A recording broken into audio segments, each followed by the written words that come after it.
Paris में financial action task force की meeting है। मनी लॉन्ड्रिंग और टेरर फंडिंग पर नजर रखने वाली तंजीम पाकिस्तान को ब्लैकलिस्ट करने के ताल्लुक से इस मीटिंग में फैसला ले सकती है।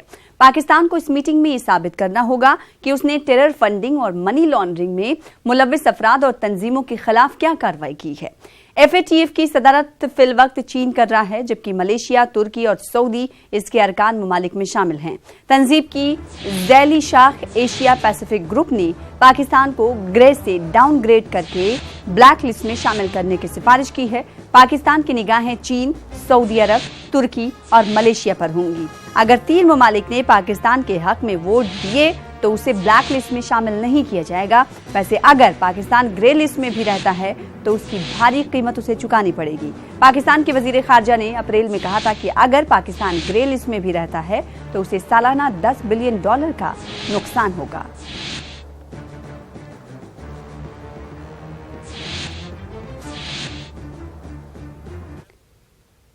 दिल्ली की एक खुसूसी अदालत में आज साबिक मरकजी वजीर पी चिदम्बरम की पेशी है। अदालत ने यह हुक्म आज ईडी के जरिए पूछताछ के लिए दाखिल की गई अर्जी के बाद दिया है। दरअसल ईडी ने INX मीडिया केस में अर्जी दाखिल करके चिदम्बरम की पेशी की मांग की थी। ईडी ने अपनी अर्जी में कहा था कि INX मीडिया मामले में पी चिदम्बरम से पूछताछ की जरूरत है। आपको बता दें कि पी चिदम्बरम फिलहाल तिहाड़ जेल में हैं।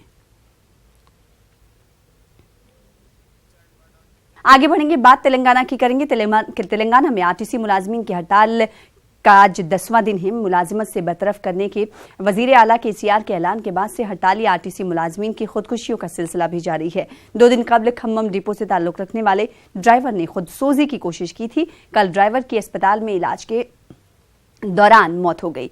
बीती रात हैदराबाद के इलाके कारवान में रानीगंज डिपो में कंडक्टर के तौर पर खिदमत अंजाम दे रहे सुरेंद्र गौड़ ने अपने ही घर में फांसी लगाकर खुदकुशी कर ली। RTC हड़ताल के सबब नौकरी से महरूमी पर कंडक्टर ने इक़दाम किया। जब से हड़ताल शुरू हुआ है उस वक्त से वो परेशान था। महलूक कंडक्टर के मकान के बाहर सिक्योरिटी सख्त कर दी गई है। उत्तर प्रदेश के जिला मऊ में एक सिलेंडर ब्लास्ट में तकरीबन 10 अफराद हलाक हुए हैं, जबकि 15 अफराद जख्मी हुए हैं और अब तक कई अफराद कहा जा रहा है कि मलबे में दबे हुए हो सकते हैं और लोगों को रेस्क्यू करने का सिलसिला भी जारी है। खबर के मुताबिक मऊ के मोहम्मदाबाद गोहना कोतवाली इलाके के वलीदपुर में सुबह 8:30 बजे के करीब सिलेंडर धमाका हुआ और पूरा मकान जमींबोस हो गया और पड़ोस के कई मकानों में दरार पड़ गई है। महलूकीन में खवातीन और बच्चे भी शामिल हैं। मौके पर पुलिस मौजूद है। वहीं वजीर आला योगी आदित्यनाथ ने कहा है कि हुकूमत की जानिब से मुतासरीन की हर मुमकिन मदद की जाएगी।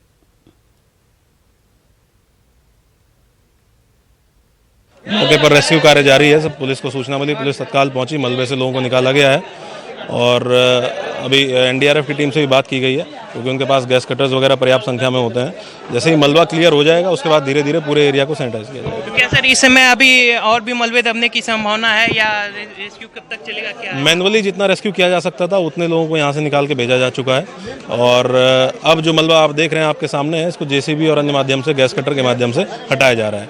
संभावना है कि 1-2 लोग मलबे के नीचे दबे हो सकते हैं। इसी संभावना को क्लियर करने के लिए प्राथमिकता है कि मलबा हटाया जाए।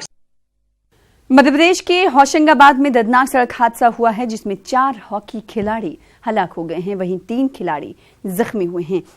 दरअसल बेकाबू कार दरख्त से टकरा गई, जिसमें MP हॉकी अकादमी के तमाम खिलाड़ी सवार थे। यह हादसा NH 69 पर रेसलपुर गांव के करीब हुआ है। ये संज्ञान में आया इटारसी से होशंगाबाद आते हुए, जहां ध्यानचंद हॉकी टूर्नामेंट हो रहा था। उस हादसे में 4 खिलाड़ी हादसे में उनकी जान चली गई और कुछ खिलाड़ी जो है वो घायल हो गए हैं। घायलों को तुरंत वहाँ पहुँचाया गया है नर्मदा हॉस्पिटल में होशंगाबाद में। और मैंने अभी कलेक्टर साहब से बात की थी, कलेक्टर होशंगाबाद से, कि जो कुछ भी बेस्ट पॉसिबल ट्रीटमेंट हो सकता है पहले, सबसे पहले उनकी जान बचाई जाए जो घायल खिलाड़ी हैं, और बाकी जो जिनकी जान गई है उनके परिवारों से बात करें और उनको इन्फॉर्म करें उसमें